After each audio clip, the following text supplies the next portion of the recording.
Alright guys, so we're going to do setting now. We're going to walk through the basic principles of setting for a beginner. So what you want to start with is your hands in a diamond shape, just like this. And then you want to hold those just above your forehead looking up, and you want to keep eyes on the ball the whole time. As the ball starts coming down, you want to follow it down. Use your thumb and your pointer finger mainly. A nice soft touch as it comes down, and then push back up to the sky. You're going to bend with your knees, push up and reach.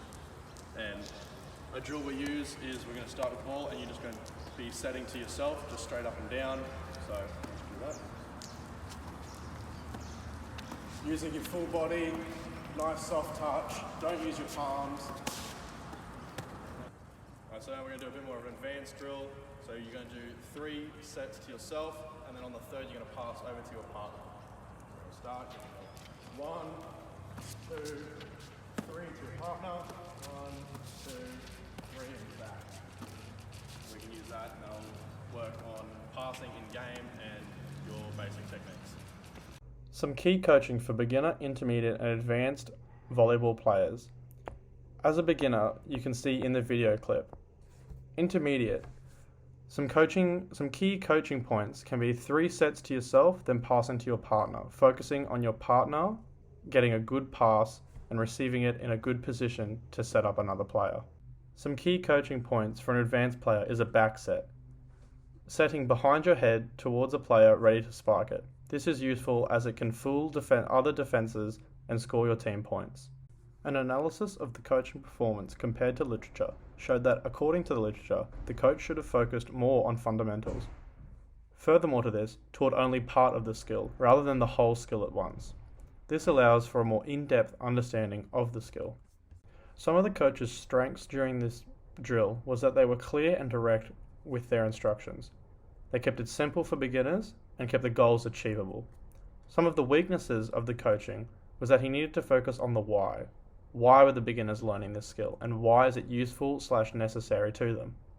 Finally, some of the changes the coach could make for the future is that he could have a clearer and simpler explanation of the skill.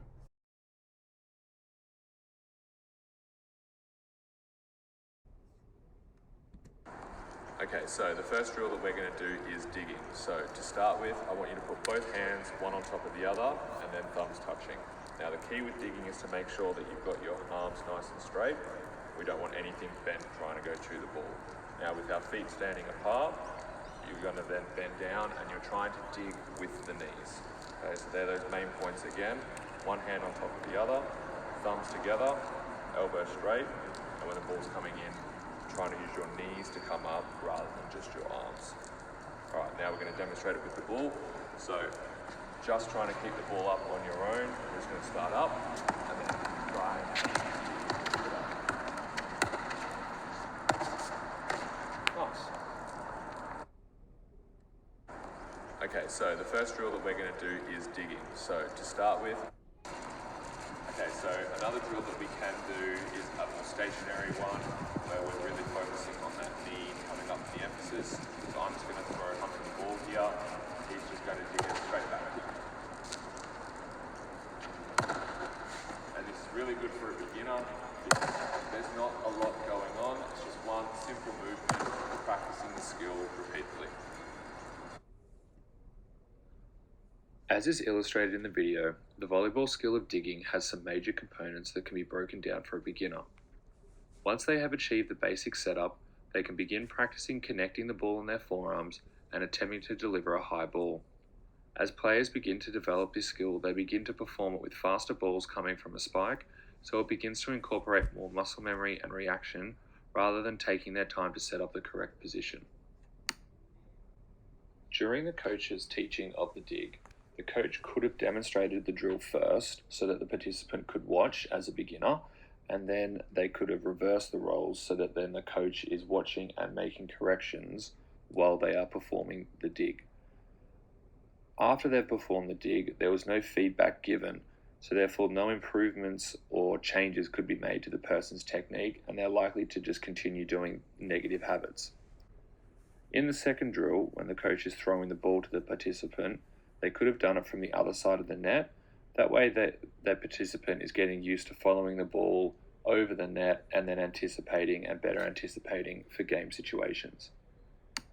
A key strength illustrated in this video was the coach breaking down the setup of a dig without a ball so that the beginner could see exactly what position the hands and forearms needed to be in. Unfortunately though, the drill then didn't support this first step because as is shown in the video, the participant and the coach start moving around the court to keep the ball up and they don't have good control over their technique. Instead, the second drill demonstrated should have been conducted after the first step because it isolated the correct movements and made the participant focus on those key elements. Playing keeping up with the ball did not allow for the beginner to focus on the basics. Furthermore, there was no feedback given about possible corrections or even positively reinforcing correct attempts at the skill. We're going to go over serving. Now the key points are we're doing an underarm serve, which is your most basic serve. Key points is you want to be behind the blue line, all feet off, and foot on counts as a service error. Now, with the rules of volleyball, only one hand can be touching the ball at any one time. So for this, you want to be down here, and you want to have like a fist. So a little bit like an AFL pass, and you're going to drop the ball as you swing through. Now your key points are you're going to be looking where you're serving, and you're going to be stepping into it as you drop the ball and pass. So if you want to just give that a try, So a more advanced drill that you can do with serving is picking your points where to pass. Now the volleyball court is set up into 6 different positions. So it starts at 1 here, which is your serving position, and it goes down around the court into 2, 3, 4, 5, and 6. And you want to split the court into 1, 6, and 5 as your serving zones. So when you serve, just try and aim for those kind of thirds as you go, and so you can develop your positional awareness of where you can actually push your ball and work on pushing it really far out into the baseline or really close in into the 3-meter attack line. Putting it into the 3 zone, like you said before. So the first ball, just really aim for one of those. And then aim for your next one across. And then again, the final one. Key coaching methods for beginner, intermediate, and advanced. For an intermediate, you want to overhand serve but standing still. This is a great way to be an intermediate serve and it's very effective. However, if you want to go to the next level and advance, you can go to jump serves. But the key thing there is knowing your run-up and knowing your toss, as this will create consistency for the serve and help improve the serve overall.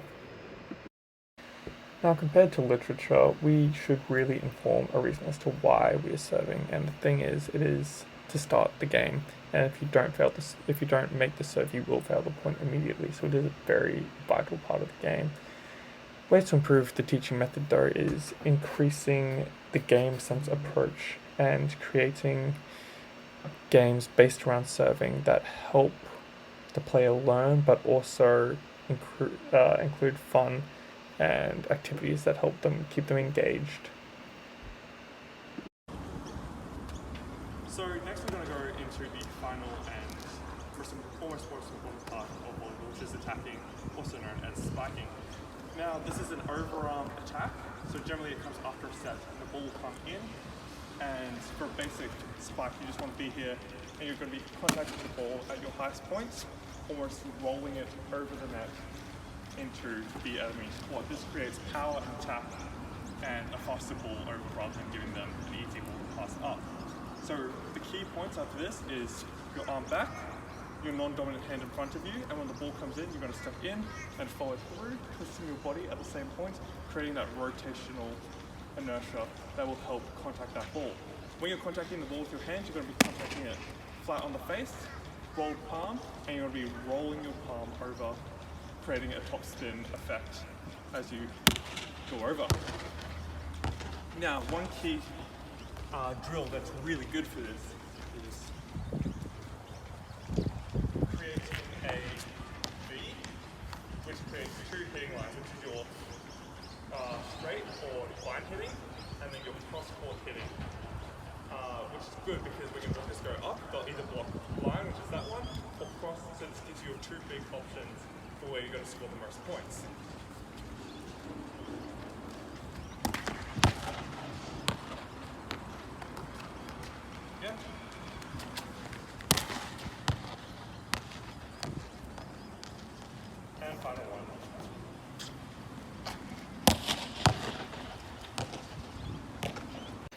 ways to improve setting and increase them to higher levels are bringing in a setter and actually setting the ball to the attacker. This creates inconsistent sets that the attacker has to adjust to. Now going to advanced, you're running faster hits like a black, which is quite fast along the net, a red on the other side, and then an A, which is a middle ball, all of which are quite hard but also help improve the player overall. Compared to literature, we can always inform better than what we are, so including run-up steps and approaching angle. This helps improve the player overall and will help them create a better base for where they're working towards.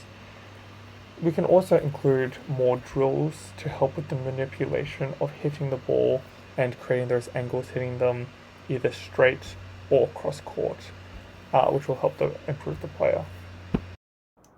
So the coach for both of these units was very knowledgeable and clear in the way that he explained the drills, and he kept it simple for beginners. However, he needed more time to explore different methods and show proper technique in and outside of the drills. This would have created a better learning environment for the participants. Changes made for next time would definitely be more time allocated to explaining those in-depth techniques, and different drills that incorporate the skill rather than just the one will definitely help improve